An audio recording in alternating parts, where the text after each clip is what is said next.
Gospod z vami. Iz svetega Evangelija po Mateju.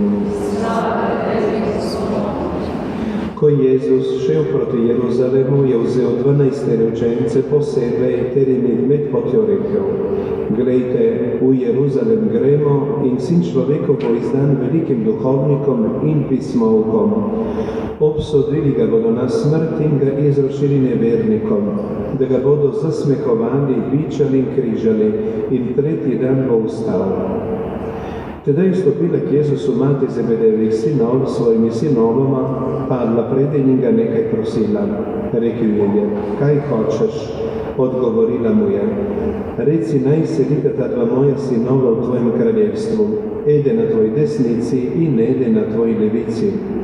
Jezus je odgovoril: Ne vesta, kaj prosita, ali moreta piti kelih, ki ga moram jaz piti?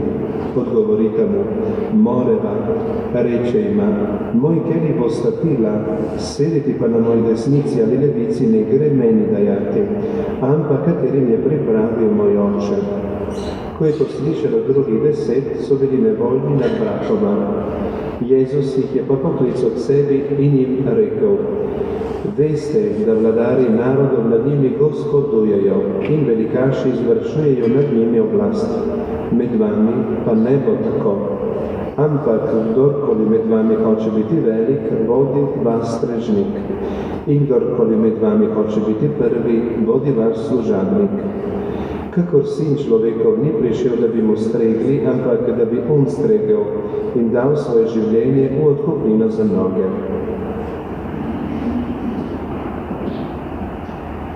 In quel tempo, mentre saliva a Gerusalemme, Gesù prese in disparte i 12 e lungo la via disse loro: Ecco, noi stiamo salendo a Gerusalemme, il Figlio dell'uomo sarà consegnato ai sommi sacerdoti e agli scribi che lo condanneranno a morte e lo consegneranno ai pagani perché sia schernito e flagellato e crocifisso, ma il terzo giorno risusciterà. Allora gli si avvicinò la madre dei figli di Zebedeo con i suoi figli e si prostrò per chiedergli qualcosa. Egli le disse: Che cosa vuoi? Gli rispose: Di che questi miei figli siedano uno alla tua destra e uno alla tua sinistra nel tuo regno. Rispose Gesù: Voi non sapete quello che chiedete. Potete bere il calice che io sto per bere? Gli dicono: Lo possiamo. Ed egli soggiunse: Il mio calice lo berrete, però non sta a me concedere che vi sediate alla mia destra o alla mia sinistra, ma è per coloro per i quali è stato preparato dal Padre mio. Gli altri 10, udito questo, si sdegnarono con i 2 fratelli. Ma Gesù, chiamatili a sé, disse: I capi delle nazioni, voi lo sapete, dominano su di esse e i grandi esercitano su di esse il potere. Non così dovrà essere tra voi, ma colui che vorrà diventare grande tra voi si farà vostro servo, e colui che vorrà essere il primo tra voi si farà vostro schiavo, appunto come il Figlio dell'uomo, che non è venuto per essere servito, ma per servire e dare la sua vita in riscatto per molti. Parola del Signore.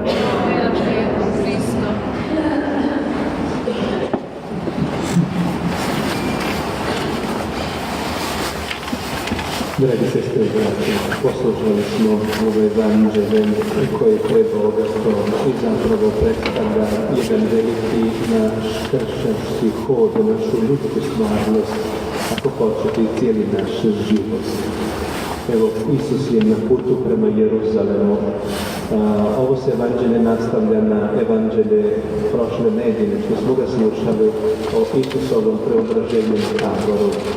Evo, apostoli su bili sa trojica njih, sa Isusom na Taboru, doživjeli su nešto veličanstveno, izvanredno, da se Isus preobrazio pred njima i slava da očeva prožela da je njegovo lice bilo poput sunca, njegove haljine bijele, da niti jedan bijelilac na tom svijetu ne bi mogao tako što učiniti, ubijeliti njegove haljine. Znak je da je ta bijelina proizlazila iz očeve slave, da je zaodjenut. Njegove haljine su zaodjevene Božjom slavom. Nakon toga iskustva, evo, Isus silazi iz gore Tabora i odlazi prema Jeruzalemu. I on im objavljuje. Ovdje Sveti Matej govori o, evo, širem planu, da im Isus objavljuje ono što ga ima čekati i što ga čeka u Jeruzalemu. I znamo, drugi evanđelist kaže da se Petar zaustavio pred njim na putu i rekao: Gospodine, to se tebi ne može dogoditi, ti ne smiješ umrijeti. Evo, nakon onog iskustva na Taboru, kada je Petar rekao: Gospodine, dobro nam je ovdje biti, načinimo 3 sjenice. Zaista je lijepo kad u toj dinamici Božjeg evanđelja slušamo što ćemo čekati, evo, i slušati u sljedeće nedjelje, kako Petar želi napraviti 3 sjenice, znači da zaustavi tu prisutnost Božju, da smjesti prisutnost Božju 3 šatora, jednu Isusu, jednu Ili, jednu Mojsiju. Isto sljedeće nedjelje ćemo čuti kako je on taj hram. Evo, ne možeš, Petre, ti meni pripremiti, niti Mojsiju još manje koji su umrli, ne Ilija, nego ću ja tebi pripremiti hram, jer ja sam taj hram. Evo, i danas već počinjemo, evo, vidjeti kako Isus nekako predstavlja, evo, tu dinamiku, da će biti uhvaćen, da će biti mučen i 3. dan raspet i 3. dan uskrsnuti. I onda ovdje vidimo, za razliku od drugog evanđelista, kako Petar ima problema sa Isusovom slavošću, jer je Petar čovjek koji je, evo, nekako izložen brzim odlukama i tako da ima u sebi, evo, tu jednu slabost prihvatiti Isusa kao raspetoga, kao slaboga. Kaže, tebi se to ne može dogoditi. Ovdje imamo, evo, majku sinova Zebedeji koja se brine za svoju djecu i želi najbolje svojoj djeci, da jedan sjedne s desna, drugi s lijeva. Evo, to je normalno majčino srce i naravno da onoga koga volimo, želimo ga nekako vidjeti u slavu. Evo, za majku sinova Zebedeji nema veće slave nego li da jedan sin sjede s desna, drugi s lijeva. Vidi tu slavu, kao da, evo, ne želi vidjeti cijeli onaj put kojeg upravo ti apostoli, njezina djeca, trebaju proći. Zapravo, Jakov će biti prvi mučenik u Jeruzalemu, prvi od apostola će biti ubijen, a Ivan, drugi sin, neće biti u mučeničkom svrću završiti, nego će do kraja ostati kao starac koji će, evo, ostati kao jedini bijeli mučenik koji će uzeti Mariju. Evo, upravo taj ljubljeni učenik će dobiti slavu u onome trenutku kada će promatrati jaganjca Božjega raspeta na križu i kada će vidjeti gdje zapravo stoji, evo, ta slava za koju je, evo, njegova majka molila Isusa. Ovo je premoćno i preduboko evanđelje i mi negdje, dragi sestre i braćo, trebamo prepoznati taj naš hod, prihvaćajući svakodnevno, evo, naše sazrijevanje, odrastanje, evo, umiranje sebi, rađanje u Bogu. Svaki puta kad umremo svojim planovima, svojim željama, mi se rađamo u Bogu i nas, evo, stepenicu za stepenicu Bog postavlja sebi s desna i s lijeva. Isus kaže, možete li piti čašu koju ja pijem? Kaže, možemo, oni su odlučni, žele piti onaj isti kalež i muke i trpljenja. I Isus im objavljuje, oni su razumjeli odmah što ih čeka. Kalež ćete doista piti i svi ćete umrijeti radi mene, ali onda kada bude došla snaga Duha Svetoga, ne? Ali sjesti meni s desne, s lijeva, to je u mome Ocu. I onda im objavljuje ovo konačno, zaista veliko svjetlo, da smo zapravo pozvani služiti. Ako hoće tu dinamici, molitvu, oslobađanje, egzorcizma, ovaj evanđelski odlomak je zapravo kategoričko moćan, zato što, evo, Isus kaže, ko želi biti prvi, neka bude posljednji, ne? Sotona je želio biti jednak Bogu. On nije želio služiti, non serviam. On kao identitet, kao Lucifer je rekao ne želim služiti, ja imam svoje svjetlo, nije bio svjestan da mu je to svjetlo darovano od Boga da služi, da prosvjetljuje, on je jednostavno postao tama, da sve prekriva tamom. Zato što nije ušao u dinamiku služenja. Biti na službi drugima. Dopustite mi jednu prelijepu priču, vjerujem da ste svi čuli kada jedan se pitao kako je u nebu, kako je u paklu, ne? I tako je bila vrlo lijepa zgoda i tako je želio upoznati što se događa u paklu i što u raju i onda mu je Gospodin dao, usnuti da ga je anđeo pratio onda, u prvo pakao, ne? I onda je vidio jednu veliku kraljevsku palaču, sve u zlatu, okrašeno, sve super, i na sredini jedan veliki stol i oko stola, sve na stolu najljepša jela, što god čovjek može zamisliti, a svi oni koji su sjedili oko stola mršavi i niko ništa, pa da nikad nisu jeli, ne? I svi mršavi ovako, ne? I on se čudi kako to, pored toliko ga jela, niko ne može se nasititi i biti ispunjen, ne? I gleda tamo, ne? I kaže, kako to, ne? I dobro, ta scena završila, pored svega toga što je on vidio, a svi su tako ko mumije, ne? Za stolom gledaju jelo i nikom se nahraniti, ne? I onda njega pusti tako i odlaze sada u raj, sve vidiš, fešta bila, sve onako stolovi već skoro prazni tamo, a oni svi buckasti, svi veseli, pjevaju tamo, ne? I kaže, pa kako to, kaže, nebo ovako, a ovo u paklu tako, ne? Kaže, kaže, tamo su žlice, kaže, velike, ne? I vilice, ne? I sve, kaže, i oni da uzmu ne mogu sebi doteći usta, ne? I trajno gladni. Kaže, u nebu, kaže, jedan drugoga hrane.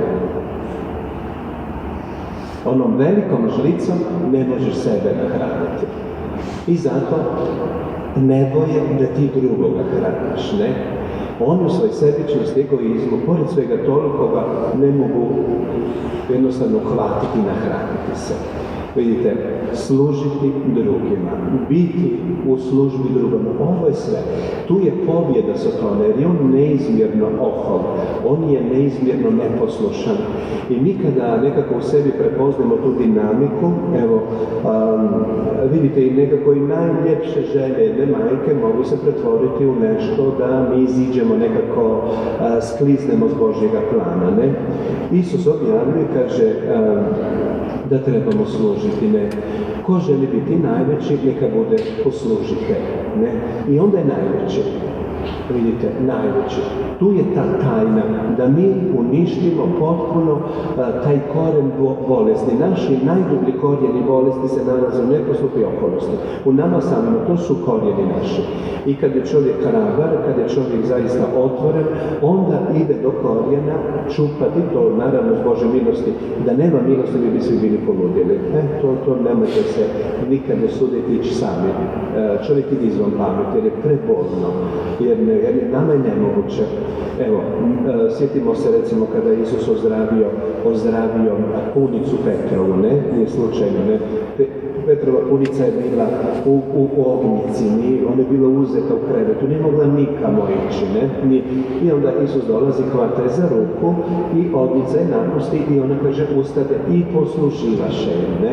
Evo, kada mi smo u nekakvoj ognjici, neposluha, oholosti, kada smo blokirani, to je znači jedna velika ognjica paklena, ne? Gdje u nama gori to i blokira te milosti i darove, mi ne možemo služiti. Čovjek koji ne zna služiti, on je jednostavno uzet čovjek na mnogim razinama, ne? I ja sam recimo uvijek i molio za propast svih kockarnica, sjećam se da sam bio na jednoj župi, zamislite imao preko 100 i 20 kockarnica po Hrvatskoj i nakon par godina taj čovjek propale mu sve kockarnice. Ne znam je li znao da sam ga molio za propast, ali nisam na njegove, ne? I sad kaže, pater, kaže, propale mu sve kockarnice, ja sam šutim, Mirje, hvala Bogu, ostala sam jedna kuća, a zbog kuća moje, kaže, tamo je žena i djeca, reko, budi zahvalno da te tamo žena i djeca, za tebe sebi iscurilo. kocka, ne?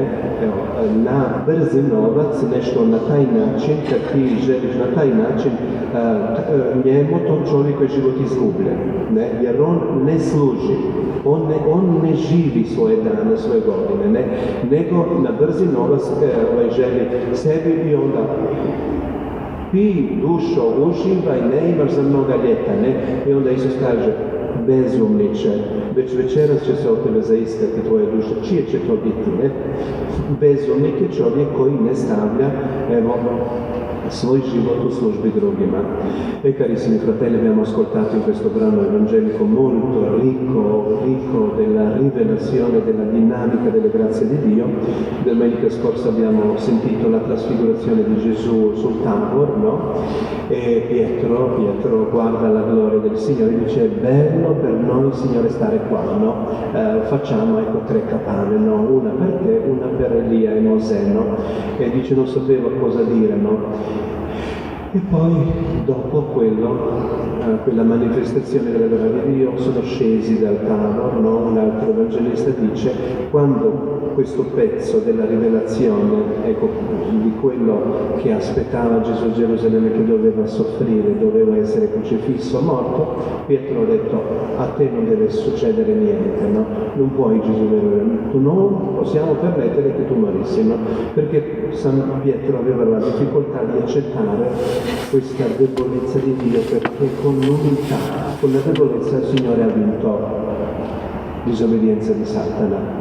E Pietro doveva riscontrarsi con la sua immagine della gloria, della potenza di Dio, invece è un altro progetto di Dio, proprio con l'umiltà, con l'obbedienza lui ha tagliato, ecco, il veleno della disobbedienza.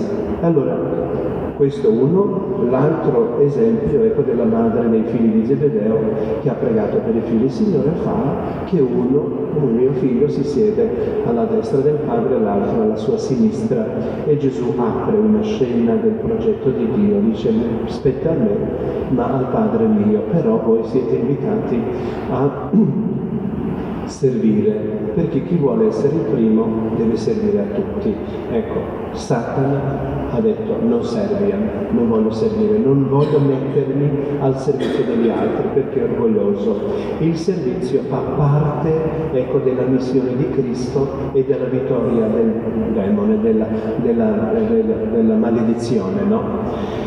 E questo è una chiamata per ciascuno di noi, ecco, di immergersi nel grande mistero della salvezza. Se noi non serviamo, se non ci liberiamo dall'egoismo, dall'egocentrismo, noi siamo bloccati, noi non entriamo nella missione di Cristo. Ho detto brevemente, dirò, no, una immagine, no, quando uno voleva sapere cosa avviene nell'inferno, come si sta nell'inferno, come si sta nel paradiso, no?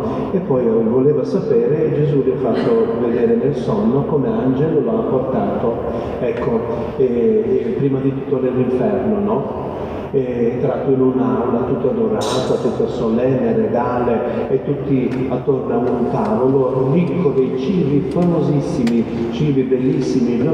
Però erano tutti magri, tutti seri così, guarda, accanto a quel cibo loro tutti così magri, perché non sono gioiosi, felici, no? Tutti seri, guardano quel cibo, nessuno si muove, così, no? E così, vieni che ti faccio vedere come si sta nel paradiso, no? Lo accompagna Angelo e vede tutti gioiosi, grossucci, rossucci, lì tutto già hanno mangiato là, no? Vede la festa, no? E tutti contenti, no? E dice: per quale motivo questi già hanno mangiato, tutti contenti, e quelli non toccano niente? Dice: in paradiso i cucchiai sono grossi, no? E le forchette sono grosse, no? E quelli volevano personalmente mangiare, non riescono a mettere nella bocca perché sono troppo grandi, no? Invece nel paradiso nutrono gli altri.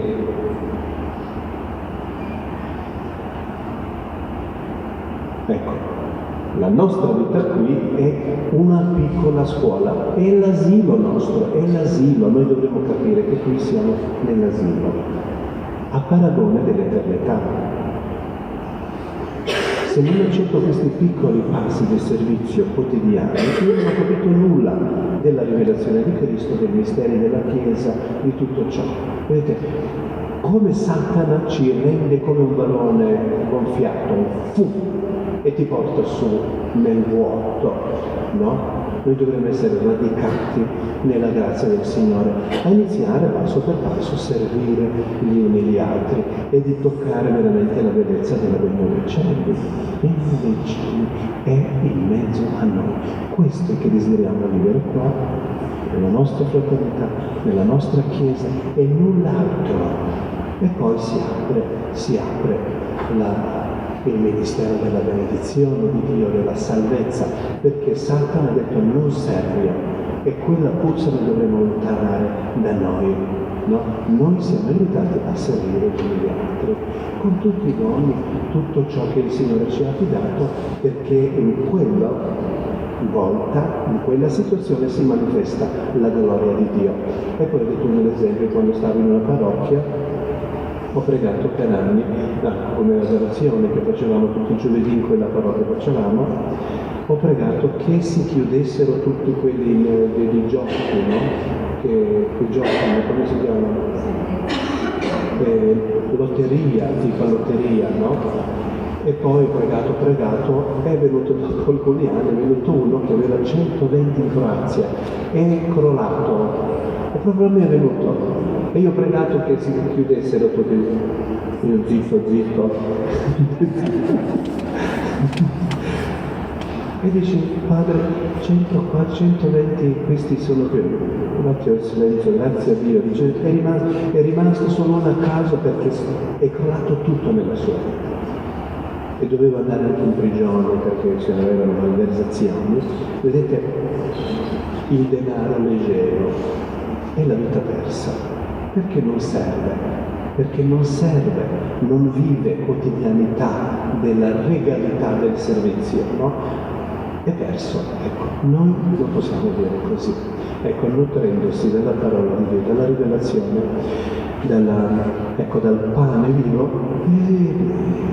dovremo plasmare la nostra giornata, ecco, in questo respirare, ecco, del regno di Dio, per servire agli altri, per amare, servire e amare. Servire e regnare, abbiamo nella preghiera del Messale. Servire con la potenza dello Spirito Santo e regnare. Imamo u misalu, znači molitvu, služiti Gospodinu je kraljevati. Mi to moramo shvatiti. Kad to mi okrenemo unutra, onda smo oslobođeni. A ne sluge, no? Da se neko klanja, jedino me Bogu se mi klanjamo. Ljubiti znači, evo, svjedočiti tu tajnu Božje pobjede. Evo onda mi uskrišavamo, znate, Sotonda kaže non serviam, neću služiti, Sotonda kaže neću služiti. I to mi neću trebamo prepoznati. Le nostre radici più malate stanno nella disobbedienza e nell'orgoglio e dovremo avere il coraggio di scendere con Gesù, perché andremo fuori testa se andiamo senza Gesù in quelle dimensioni profondi. Con Gesù scendiamo, ecco la bellezza che noi professiamo la fede è disceso agli inferi, no? In quegli inferi della nostra vita, proprio dove scappiamo, dove fuggiamo, è lì che il Signore è sceso e io con Lui dovrei scendere fino alla radice, ecco, della disobbedienza e dell'orgoglio. E iniziamo poi a scoprire la bellezza del Vangelo, no? Chi desidera essere primo si rende servo a tutti. È la bellezza del servizio, perché se io servo con Gesù, allora io regno con Lui e vinco tutti i nodi malefici, tutti i nodi del Satana. Questi sono gli occhi di Dio, ecco che la parola di Dio ci dà per riconoscere veramente questa fonte inesauribile della presenza del Signore. Immergiamoci anche in questa Santa Messa dove il Signore ci serve oggi. E non solo che ci serve in senso stretto, permette che lo mangiamo. Cosa cerchiamo altro? Cosa cerchiamo di più, carissimi fratelli e sorelle? Apriamoci a questo tocco della sua misericordia, della sua bontà. Ecco che l'amore di Cristo ci genera, ci partorisce, ecco, per la vita nella potenza dello Spirito Santo, di iniziare la nostra missione. Evo, dragi sestre, braćo, uronimo u taj svoj svete mise. U svetoj misi nam Bog služi nam svojim žrtvom, svojim ljubavlju, ali ne samo da nam služi, on postoji kruhom za nas, dopušta da ga blagujemo. Evo, i tu on pobjeđuje Sotonu, pobjeđuje sve prepreke u našem životu, da možemo zaista disati. Evo koliko me Bog ljubi. I ja sam slobodan jer me ljubi. I ja počinjem ljubiti.